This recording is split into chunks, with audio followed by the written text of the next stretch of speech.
আসসালামু আলাইকুম প্রিয় শিক্ষার্থী বন্ধুরা, আশা করি ভালো আছো। জেনিত ম্যাথ স্টাডির পক্ষ থেকে সবাইকে স্বাগত জানাচ্ছি। এখন আলোচনা করব এসএসসি পরীক্ষা 2026 এবং 27দের জন্য ভেরি ভেরি ইম্পর্টেন্ট প্রশ্ন এমসিকিউ নিয়ে আলোচনা করব, যেগুলো তোমাদের বেশি বেশি আসার সম্ভাবনা আছে। এই প্রশ্নগুলো নিয়ে আজকে আলোচনা করব সেট অধ্যায় থেকে। তো প্রিয় শিক্ষার্থী বন্ধুরা, তোমরা অবশ্যই সাথে থাকবা। তো চলো আমরা মূল আলোচনাতে চলে যাই। ঠিক আছে, আমাদের 1 নম্বর প্রশ্ন যেটি বলছে, নিচের কোনটি x belongs to N is to X মৌলিক সংখ্যা এবং two less than or equal X less than or equal 7। অর্থাৎ এখানে যেটি বলছে সেটি হচ্ছে 2-এর চেয়ে এক্সের মানটা বড় অথবা সমান এবং 7-এর চেয়ে ছোট অথবা সমান, এই মানটা আমাদেরকে জানতে চাচ্ছে। এখন খেয়াল করে দেখো যে এখানে অনেকগুলো অপশন দেওয়া আছে। আগে আমরা এই বিষয়টা বুঝি যে এটি আসলে কি। এক্স এর মান 2-এর চেয়ে বড় অথবা সমান অথবা 7-এর চেয়ে ছোট অথবা সমান, এই মানগুলো এখন কি কি হতে পারে সেগুলো আমরা খেয়াল করে দেখি। যেমন 2-এর চেয়ে বড় কি কি আছে, বড় অথবা সমান যেহেতু বলছে সেহেতু 2ও নিতে হবে। আবার এখানে বলছে কত 3, তারপরে কি বলছে, যেহেতু এখানে মৌলিক সংখ্যা বলছে, এই জায়গাটা খেয়াল করে দেখো যে এই জায়গাটায় মৌলিক সংখ্যা বলছে। হ্যাঁ, এই মৌলিক সংখ্যা যখন বলবে তখন আমাদেরকে সব সংখ্যা নেওয়া যাবে না, শুধু মৌলিক সংখ্যাগুলো নিতে হবে। এখন মৌলিক সংখ্যাগুলো কি কি খেয়াল করে দেখো। 2, 3 মৌলিক সংখ্যা, কিন্তু এরপর আছে 4 কিন্তু মৌলিক সংখ্যা না। সেই ক্ষেত্রে আমরা কি করব, এই 4টা আমরা নেব না। তাহলে আমরা এখন কি করব, এই জায়গা থেকে নেব হচ্ছে 5, কেননা এখানে 7-এর চেয়ে বড় অথবা ছোট। এবং 6 সংখ্যাটি এটি আমরা নেব না, তাহলে নেব হচ্ছে 7। এখন এই সংখ্যাটি এর মধ্যে আমাদের যে শর্ত, সেই শর্ত সাপেক্ষে এই মানগুলো আমাদের গ্রহণযোগ্য। সুতরাং এইগুলো হচ্ছে আমাদের উত্তর। এটা যেহেতু সেট দিয়ে সেকেন্ড ব্র্যাকেট দিয়ে না ঘিরলে সেটা সেট হয় না, এই জন্য সেকেন্ড ব্র্যাকেট দিয়ে ঘিরে সেট প্রকাশ করলাম। অর্থাৎ আমাদের এটি উত্তর হবে হচ্ছে গ নম্বরটা। ওকে, আশা করি এটি বুঝতে পেরেছো প্রিয় শিক্ষার্থী বন্ধুরা। এবারে খেয়াল করে দেখো 2 নম্বর, নিচের কোনটি x belongs to N is two 5-এর চেয়ে বড় এক্স এর মান এবং 7-এর চেয়ে ছোট এবং এক্স মৌলিক সংখ্যা। ঠিক আগের মতোই, তবে এই জায়গাটা বলছে কি 5-এর চেয়ে বড় আর 7-এর চেয়ে ছোট। 5-এর চেয়ে বড় 7-এর চেয়ে ছোট মানগুলো কি কি আমরা খেয়াল করে দেখি। যে এখানে 5-এর চেয়ে বড় তার মানে কি 5, 6 এবং 7 সংখ্যাগুলো এটি, কিন্তু বলছে 5-এর চেয়ে বড় আবার 7-এর চেয়ে ছোট, এবং সেটি হচ্ছে কি মৌলিক সংখ্যা। আর এই মৌলিক সংখ্যা 5-এর চেয়ে বড় 7-এর চেয়ে ছোট কোনো মৌলিক সংখ্যা হয় না। সুতরাং এটা আমাদের উত্তর হবে হচ্ছে এই যে ফাঁকা সেট। ওকে, আমাদের উত্তর হবে হচ্ছে ফাঁকা সেট। আর আরেকটা কথা বলি, সেটি হচ্ছে ফাঁকা সেটকে প্রকাশ করা যায় দুইভাবে। একটি এইরকম শুধু ব্র্যাকেট দিয়ে, আবার অথবা এইভাবে দিয়ে, যে কোনো একটা দিয়েই ফাঁকা সেট প্রকাশ করা যায়, এটা মাথায় রাখবা। ওকে, আমরা পরের অঙ্কটি দেখি 3 নম্বরটা, নিচের কোনটি ফাঁকা সেট। এবার সরাসরি ফাঁকা সেট বলেছে। এখন এই প্রত্যেকটা আমাদেরকে দেখতে হবে যে অ্যাকচুয়ালি নিচের কোনটি ফাঁকা সেট। এখানে প্রথমটা বলছে X belongs to N is to X মৌলিক সংখ্যা 23-এর চেয়ে বড় 29-এর চেয়ে ছোট। 23-এর চেয়ে বড় 29-এর চেয়ে ছোট, এই সংখ্যাগুলো আমাদেরকে এখানে লিখতে হবে। 23-এর চেয়ে বড় কি কি সংখ্যা আছে, আছে 24, তারপরে 25, 26, 27 এবং 28। 29-এর চেয়ে ছোট 28, এই সংখ্যাগুলো আছে এবং সেই সংখ্যাগুলো হতে হবে অবশ্যই মৌলিক সংখ্যা। এখন খেয়াল করে দেখো এর মধ্যে কি কোনো মৌলিক সংখ্যা আছে। 24-কে ভাগ করা যায়, সুতরাং এটি মৌলিক সংখ্যা নয়। 25-কে 5 5 25 ভাগ করা যায়, এটি মৌলিক সংখ্যা নয়। 26-কে 13 দুগুণে 26 ভাগ করা যায়। 27-কে 3 নাম 27 27 ভাগ করা যায়। 28-কে 14 দুগুণে 28 এবং 4 7 28 এটা ভাগ করা যায়। সুতরাং এর মধ্যে কোনো মৌলিক সংখ্যা নেই। সুতরাং আমার এখানে বলছে নিচের কোনটি ফাঁকা সেট। আমরা অনায়াসে বলে দিতে পারি যে আমার এটি ফাঁকা সেট হচ্ছে ক নম্বরটা। ওকে, আশা করি বুঝতে পেরেছো। এবারে খেয়াল করে দেখো পরের অঙ্কটি, নিচের কোনটি সসীম সেট। সসীম সেট বলতে কি বোঝায়, যে সেট গণনা করে নির্ধারণ করা যায় তাকে বলে সসীম সেট। তার মানে আমরা গণনা করে নির্ধারণ করে কোন সেটগুলো যেতে পারে।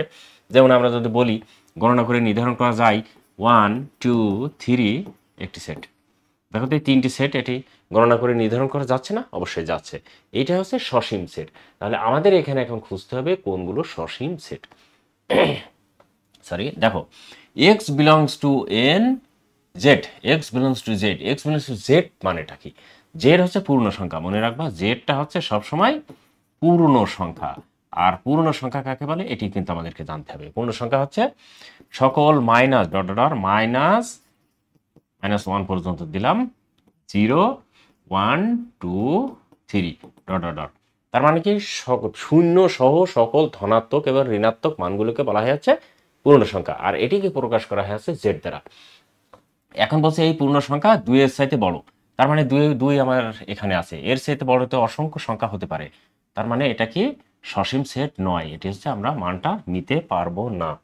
ওকে, এবার খেয়াল করে দেখো পরের অঙ্কটা বলছে হচ্ছে P by Q is to, P ও কিউ পূর্ণ সংখ্যা এবং এটি কি বলছে Q not is equal to 0। আচ্ছা, এই পি এবং কিউ এই জাতীয় সংখ্যা আমরা জানি হচ্ছে সেটি মূলদ সংখ্যা, আর মূলদ সংখ্যা সবসময় কি অসংখ্য, মূলদ সংখ্যা কত আছে ঠিক নেই, এজন্য এটাও কি ক্রস হবে, এটা হচ্ছে অসীম সংখ্যা। এবার বলছে Y belongs to N, N মানে স্বাভাবিক সংখ্যা, ওয়াই স্কয়ার এর চেয়ে বড় হচ্ছে 100 এবং ওয়াই কিউবের চেয়ে ছোট হচ্ছে 100। এই মানগুলো এখন আমাদেরকে বের করতে হবে। এটা হবে হচ্ছে এন এর মান, এন এর মান হচ্ছে 1 2 3 4 5 ডট ডট ডট, মানে স্বাভাবিক সংখ্যা এক কথা আর কি। এইবারে বলছে কি যে ওয়াই এর মানটা হবে 100 এর, তার মানে 100 এর ছোটগুলো কি, এখন যদি আমরা মানটা ধরি যে ওয়াই সমান 1 হলে ওয়াই স্কয়ার সমান, খেয়াল করে দেখো ওয়াই স্কয়ার সমানের মান হয়েছে 1 এবং ওয়াই কিউবের মান হয়েছে 1। আবার ওয়াই সমান 2 হলে কোন মানগুলো গ্রহণযোগ্য আমরা বের করি, ওয়াই স্কয়ার সমান 4 আর ওয়াই কিউব সমান, ওই এখানে মান বসিয়েছে কত 2, 2 দুগুণে 4 4 দুগুণে 8। আচ্ছা, ওয়াই সমান 3 হলে যেহেতু স্বাভাবিক সংখ্যা ওয়াই স্কয়ার সমান 3 3 9 আর ওয়াই কিউব সমান 3 3 9 3 27। এবারে খেয়াল করে দেখো ওয়াই সমান যদি আমরা 4 বসাই এত হলে, তাহলে ওয়াই স্কয়ার সমান 4 বসালে 4 4 16 আর ওয়াই কিউবের মানটা হবে যে 4 4 16 4 16 64।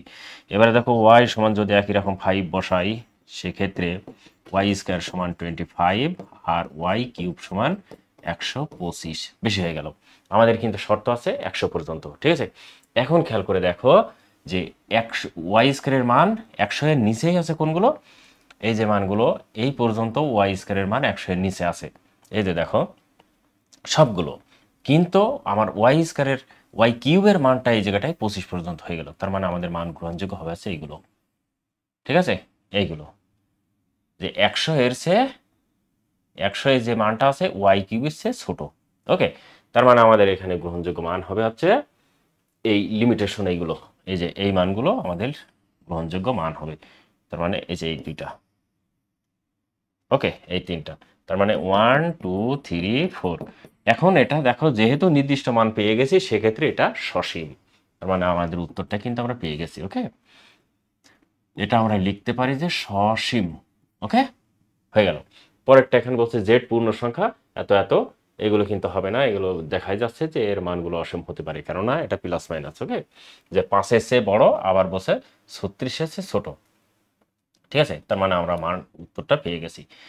আচ্ছা, উত্তরটা পেয়ে গেলে এমসিকিউ একটা কাজ, একটা উত্তর পেয়ে গেলে পরের আর যাওয়ার প্রয়োজন নেই, কেননা এটা বহুপদী নয়, ওকে। এইবারে পরের অঙ্কটা বলছে এ সমান 1 2 3 4 হলে সেট এ এর প্রকৃত উপসেট কয়টি। আচ্ছা, প্রকৃত উপসেটটা কি, একটি সেটকে কত প্রকার ভাবে ভেঙে প্রকাশ করা যায় সেটা হচ্ছে প্রকৃত উপসেট। যেমন আমরা প্রকৃত বলতে সেটা হচ্ছে উপসেট, হ্যাঁ, আর প্রকৃত উপসেটটা আমরা বলছি আগে এ এর মান এখানে দেওয়া আছে কয়টি, খেয়াল করে দেখো এ এর মান দেওয়া আছে হচ্ছে 1 2 3 4, 4 দেওয়া আছে, হ্যাঁ, 4টি এর মান দেওয়া আছে, সেই ক্ষেত্রে এই 4টাকে কত প্রকার ভাবে ভাঙা যায় সেটাই কিন্তু উপসেট। আচ্ছা, এই জায়গাটায় বলছে প্রকৃত উপসেট কয়টি বলছে, তার মানে কয়টি যদি বলে আমাদের এত কষ্ট করার কোনো প্রয়োজন নেই, আমরা জানি যে উপসেট নির্ণয়ের সূত্র, উপসেট নির্ণয়ের সূত্র এটা 2 টু দি পাওয়ার n, এটা হচ্ছে উপসেট নির্ণয়ের সূত্র। এনটা কি এখানে, এই এনটা হচ্ছে এই এ এর উপাদান সংখ্যা কয়টি, এ এর উপাদান সংখ্যা এখানে কয়টি আছে 4টি, তার মানে n সমান হচ্ছে 4, সুতরাং আমরা এই মানটা বসাবো 2 এর পাওয়ার 4 সমান কত হচ্ছে 16, ওকে, 16 হলো।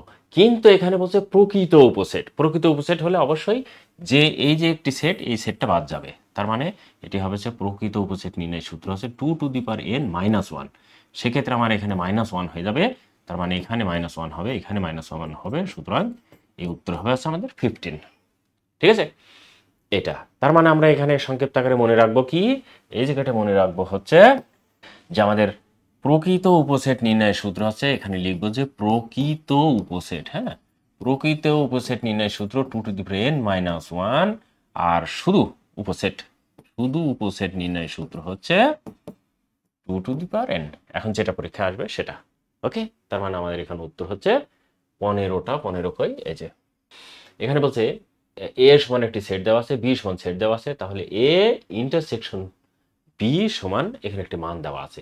ওকে, আমরা এখান থেকে জানি যে এ ইন্টারসেকশন বি মানে আমি এখানে বের করি 1 নম্বর, হ্যাঁ এ ইন্টারসেকশন বিটা আমরা বের করি, এ ইন্টারসেকশন বি, তার মানে আমরা এভাবে বের করব। এ এর মানটা কত এখানে দেওয়া আছে, এই যে 3, 4, 5। ওকে, 3, 4, 5 এটা দেওয়া আছে এর মান, বি এর মান এত, তার মানে এখান থেকে এটা বাদ দেবো। আমরা একটা অঙ্ক করে দেখাই, হ্যাঁ 5, 7 আর ইন্টারসেকশন বি এর মান আছে 4, 5, 7 এটি দেওয়া আছে, তার মানে এর মানটা হবে, আমরা সরাসরি লিখে যেহেতু 3টা অঙ্ক করতে হবে, তার মানে এটা হচ্ছে ইন্টারসেকশন মানে মিল বিশিষ্ট উপাদানগুলো নিতে হবে, মিল বিশিষ্ট উপাদান না থাকলে ফাঁকা সেট হবে। ওকে, তাহলে মিল বিশিষ্ট উপাদান কি আমার এখানে আছে 4, 5, 6, 4, 5, 7, হ্যাঁ 4, 5, 7 আছে, যে 5 আর 7টা আছে, একটা মান কিন্তু আমরা পেয়ে গেলাম। ওকে, এইবার আমাদের কি এখানে কি বলছে, পি এ ইউনিয়ন বি এর উপাদান সংখ্যা 16। তাহলে এখানে আমাদের আগে বের করতে হবে A union B. A union বিটা এখানে কি, আগে আমরা এখানে বের করি এ ইউনিয়ন বি। তাহলে এ এর মানটা আমরা, এ ইউনিয়ন বি এর অর্থটা আসলে যে সবগুলো উপাদান নিতে হবে, একই উপাদান দুইবার নেওয়া যাবে না। সুতরাং 3, 4 আছে নাকি, হ্যাঁ 4, 5, 7, 3, 4, 5, 7 সবগুলো সেটগুলো নিয়ে নিলাম। এখন বলছে পি এ ইউনিয়ন বি এর উপাদান সংখ্যা 16, মানে এখন এখান থেকে আমরা বের করব পি এ, হ্যাঁ পি এ তো না, P A union B, A union B এটা বের করব। ওকে, তাহলে পি বের করব, এখান থেকে আমরা বের করব হচ্ছে পি এ ইউনিয়ন বি। ওকে, তার মানে এ ইউনিয়ন বিটা হচ্ছে এই যে এখানে n সমান হচ্ছে 4। ওকে, 4 হলে এখানে হবে 2 টু দি পাওয়ার n, যেহেতু বলছে যে উপাদান সংখ্যা পি এত এর উপাদান সংখ্যা, সুতরাং 2 এর পাওয়ার 4 সমান 16, এটার মান হচ্ছে 16, আর এখানে বলছে উপাদান সংখ্যা 16, সুতরাং এটি হচ্ছে রাইট। আর আমাদের 1 নম্বর যেটা বলেছিল 5, 7 সেটি কিন্তু এখানে হয়েছে 5, 7, তার মানে 1 আর 2 সত্য। এখন এইটা মিথ্যা কি সত্য আমাদেরকে বের করতে পারলে হয়ে যাবে। খেয়াল করে দেখো, এ ইউনিয়ন বি, এ এর মানটা দেওয়া আছে হচ্ছে 3, 4, 5, 3, 5, 7, হ্যাঁ আর এখানে কি আছে বাদ সেট, এটি আবার 4, 5, 7। ওকে, এখন আমরা এটা মান বসাবো একবারে, যেহেতু এখানে বলছে বাদ সেট দিয়ে দিলাম। আচ্ছা, আমরা এখানে একটা কাজ করি, এইটা আমাদের দেওয়ার কোনো প্রয়োজন নাই, এটা আমাদের দেওয়ার কোনো প্রয়োজন নাই। ওকে, একবারে হচ্ছে এ, এটা আমরা দিতে পারি যে এ বাদ বি ইজ ইকুয়াল টু, তাহলে এখানে বাদ দিলে কত হয়, আমরা জানি যে এই উপাদানগুলোর ভিতর থেকে এই উপাদানগুলো আমাদেরকে কি করতে হবে, বাদ দিতে হবে। তাহলে এখান থেকে 4, 5, 7 বাদ যাবে, শুধু থাকবে হচ্ছে 3। আর এখানে কি 3 বলছে, 3 বলছে না, সুতরাং এটি ভুল। আমাদের উত্তর হবে হচ্ছে 1 আর 2। 1 আর 2 কোথায় আছে, ক নম্বরটা। ওকে, এই ক নম্বরটা আমাদের উত্তর। ওকে প্রিয় শিক্ষার্থী বন্ধুরা, আশা করি এটি বুঝতে পেরেছো। তোমাদেরকে বুঝতে হবে কিন্তু এখানে প্রত্যেকটা অঙ্ক বোর্ডে পড়েছে, আর বোর্ডে পড়ার অঙ্কগুলো নিয়েই কিন্তু আমি করছি। এখানে যশোর বোর্ড 2024 এতক্ষণ কিন্তু আলোচনা করছি, প্রত্যেকটাই বোর্ডে পড়া। ওকে, এখন দেখো এক্স সমান একটি সেট দেওয়া আছে এ বি সি, এবং ওয়াই সমান দেওয়া আছে শুধু বি এবং জেড, এক্স বাদ বি, এটা হচ্ছে বাদ সেট। বাদ বি হলে কি বলছে, জেড এর উপাদান সংখ্যা কয়টি, পি জেড মনে রাখতে হবে। তাহলে জেড আমাদেরকে এখানে আগে বের করে নিতে হবে। ওকে, এক্স বাদ ওয়াই, আগে এটা আমরা বের করি, এটা বাদ দিলে হবে হচ্ছে এ বি হবে, ঠিক আছে, এ বি তো না, এ সি হবে, হ্যাঁ এ সি হবে, এ সি। ওকে, এইবার আমাদেরকে বলছে এত পি এত বের করতে বলছে। তাহলে পি এখানে আছে কত, 2টা না, বলছে উপাদান সংখ্যা কয়টি। যদি উপাদান সংখ্যা কয়টি বলে, সেক্ষেত্রে আমরা খুব তাড়াতাড়ি বের করে ফেলতে পারি, কেননা আমরা জানি যে সূত্র হচ্ছে 2 টু দি পাওয়ার n। তাহলে এখানে আছে পি এর উপাদান সংখ্যা কত 2টা, তাহলে আমরা এখানে বসাবো হচ্ছে এখানে 2 সমান 4টা, আমাদের উত্তর হচ্ছে 4টি। কই এই যে এটি। ওকে, আশা করি এটি বুঝতে পেরেছো। এখন 9 নম্বর অঙ্কটি এখানে যেটি বলছে সেটি হচ্ছে কিউ সমান একটি সেট দেওয়া আছে 1A হলে P A Q, P Q নিচের কোনটি? ওকে, পি কিউ সমান তার মানেটা এখানে কিউ দেওয়া আছে, কিউ সমান দেওয়া আছে 1A। এখন এটার পাওয়ার সেট নির্ণয় করতে হবে, তার উপসেট নির্ণয় করতে হবে। উপসেটটা নির্ণয় করতে গেলে পি কিউ এরকম হবে, সেটি কত প্রকারভাবে সাজানো যায়? তাহলে সাজানো যায় হচ্ছে একটা হচ্ছে 1 হলো, আচ্ছা তারপরে এ হলো, তারপরে 1A, তারপরে আর কোনো কিছু না থাকলে কি ফাঁকা সেট হয়। এভাবে সাজানো হয়, অন্যভাবে সাজানো যায়, যেমন তোমরা এরকম সাজাতে পারো। এরকম প্রথমে 1A, তারপরে 1, তারপরে শুধু এ, তারপরে ফাঁকা সেট, এরকম দিলে ভালো হয়। যেহেতু এখানে একবারে পি এ মানে পি এর পাওয়ার সেটটা বলছে, সুতরাং আরেকটি ব্র্যাকেট দিয়ে ঘিরতে হবে, যেহেতু ব্র্যাকেট দিয়ে না গেলে সেটি সেট হয় না। সুতরাং আমাদের এখানে যেটি বলছে এই যে এটা ঘ নম্বর। ওকে প্রিয় শিক্ষার্থী বন্ধুরা, আশা করি বুঝতে পেরেছো। এই উপরেটার সাথে আমাদের কিন্তু এটা মিলে গেছে। ওকে, 10 নম্বরে এখানে একটা অঙ্ক বলছে 2A এর মান দেওয়া আছে 2, 3, 4 আর B এর মান দেওয়া আছে 1, 3 হলে, এখন বলছে এই মানগুলো হলে A ইউনিয়ন B সমান কত? আচ্ছা A ইউনিয়ন B, খেয়াল করো A ইউনিয়ন B মানগুলো কিন্তু দেওয়া আছে, তার মানে সব মানগুলো নিতে হবে। তাহলে হচ্ছে 1 আছে একটি, 2 আছে একটি, 3 আছে একটি, 4 আছে একটি। ওকে, আর মানগুলো কি বলছে এবারে? এটা হচ্ছে কি ছিল? 1 নম্বর ছিল। হ্যাঁ, এবারে 2 নম্বরটা বলছে এ বাদ বি, বাদ সেট, পূরক সেট। হ্যাঁ, এটা হচ্ছে কি হবে 2, 3, 4 এটি আছে, এবং বাদ সেট দিয়ে আরেকটি আছে যে 1, 3, তার মানে 1, 3 যদি বাদ দেয় এর মধ্যে থেকে, তাহলে হবে হচ্ছে 2, 4। ওকে, 1, 2, 3, 3 নম্বরটা এখানে করি। 3 নম্বরটা বলছে এ ক্রস বি এর উপাদান সংখ্যা 5 এখানে বলছে। ওকে, তাহলে এর মান কত আছে? এ সমানের উপাদান সংখ্যা আছে হচ্ছে 3টি, আর বি এর উপাদান সংখ্যা দেওয়া আছে হচ্ছে 2টি। সুতরাং এখানে এ ক্রস বি বলছে, তার মানে এ ক্রস বি এর মানটা যদি আমরা বের করি, তাহলে 2 গুণ 3 সমান একবারে হয় কত? 6। তার মানে এখানে আছে আমার 5। সুতরাং এই মানটা আমাদের হবে না, 5 এই মানটা আমাদের হবে না। সুতরাং এটি এবং এটি রাইট, সুতরাং ক নম্বরটা উত্তর। ওকে প্রিয় শিক্ষার্থী বন্ধুরা, মোট হচ্ছে এখানে আলোচনা করলাম 10টি অঙ্ক। আশা করি বুঝতে পেরেছো এবং ভালো লেগেছে। যদি ভালো লেগে থাকে তাহলে আগামী দিনে অঙ্কগুলো আলোচনা আরও করতে পারি। অবশ্যই বলবা পরবর্তী অধ্যায়ে কী নিয়ে আলোচনা করলে তোমাদের জন্য সুবিধা হয়।